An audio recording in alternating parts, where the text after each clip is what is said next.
श्री स्वामी समर्थ जयशंकर। आषाढ महिन्यातील शुक्ल पक्षात एकादशी येते, तिला आपण आषाढी एकादशी म्हणजेच देवशयनी आषाढी एकादशी म्हणतो।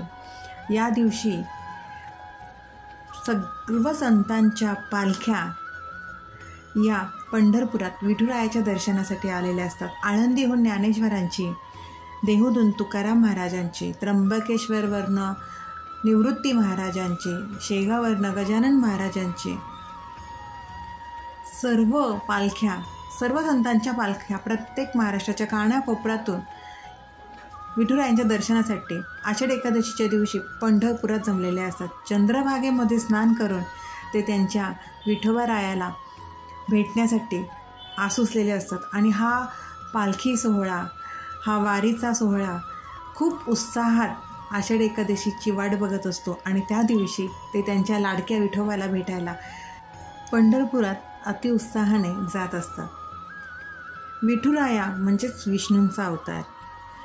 विष्णूंच्या अवतारामध्येच राम, कृष्ण आणि विठ्ठल, बालाजी हे सगळे विष्णूंचे अवतार आहेत। देवशयनी एकादशीपासनं विष्णू हे योगनिद्रेमध्ये जातात। ते देव उठणी एकादशीपर्यंत विष्णू हे योगनिद्रेमध्ये असतात। त्यामुळे हा दिवस महाविष्णूंची सेवा करण्यासाठी खूप मोठा समजला जातो आणि या दिवशी जी काही आपण विष्णूंची सेवा करू त्याचं खूप छान फळ आपल्याला मिळत असतं। या दिवशी बरेच जण निर्जळी उपवासही करतात। या दिवशी विष्णूंची आवडती सेवा म्हणजेच विष्णू सहस्त्रनाम, विष्णूंचे सहस्त्रनाम असलेले हे विष्णू सहस्त्रनाम किंवा विष्णू सहस्त्रनामावली या दिवशी नक्कीच पठण करावे। तसेच विष्णूंना अतिशय प्रिय असलेली ती म्हणजे तुळस, ही तुळसही विष्णूंना नक्कीच अर्पण करावी। जर आपल्याकडे विठ्ठल रुक्माईची मूर्ती असेल तर तिचा अभिषेक करून तीच लक्ष्मीनारायण समजून, म्हणजे ते लक्ष्मीनारायणच आहेत, त्यांना अभिषेक करून त्यांना हळद कुंकू चंदन अर्पण करून तुळशीच्या माळा नक्कीच घालावे, कारण का विष्णूंना अत्यंत तुळस प्रिय आहे। आणि जर विठ्ठल रुक्माईची मूर्ती नसेल तर आपल्याकडे प्रत्येकाकडे बाळकृष्णाची मूर्ती असतेच। या दिवशी आपण सकाळी शुचिर्भूत होऊन सर्व देवांची छान पूजा करावी। बाळकृष्णांचे तामणात घेऊन पंचामृताने त्यांना अभिषेक करावा। पंचामृत नसेल तर दुधाने करावा आणि अगदी दूधही नसेल तर साध्या पाण्यामध्ये 4 तुळशीची पानं टाकून त्याने बाळकृष्णाला अभिषेक करावा।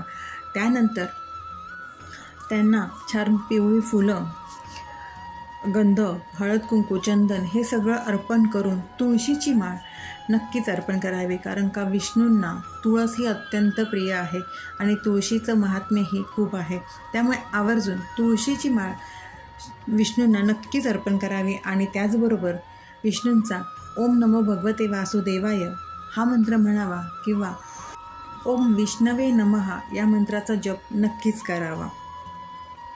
तसेच विष्णूची सेवा विष्णूंना प्रसन्न करण्यासाठी तसेच लक्ष्मीला प्रसन्न करण्यासाठी या दिवशी सत्यनारायणाची पूजा नक्कीच करावी।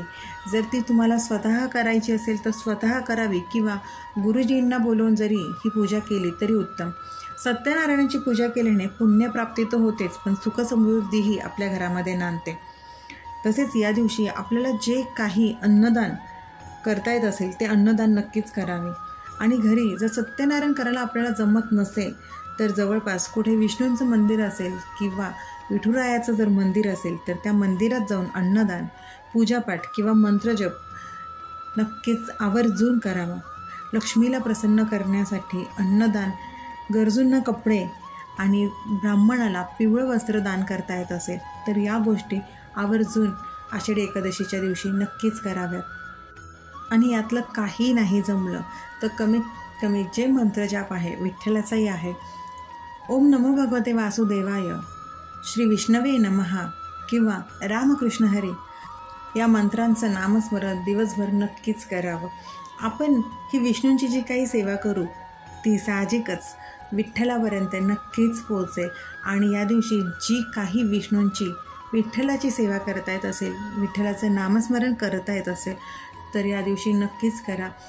नुसतं विठ्ठलाचं नामस्मरण जरी केलं, म्हणजे विठ्ठल विठ्ठल जरी केलं तरी ती सेवा विठुरायाच्या चरणाशी खरंच रुजू होते.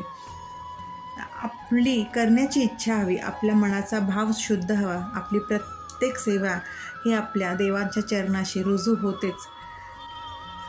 आषाढी एकादशीला खूप सारं महत्त्व आहे खरं. त्यामुळे या दिवशी विष्णूंची जी काही सेवा करता येत असेल, जे काही मंत्र जाप करता येत असेल ते आवर्जून करावे. विष्णूंचाही कुठलाही मंत्र जाप केला तरी ती सेवा विठ्ठलाच्या चरणी रुजू होणार आहे.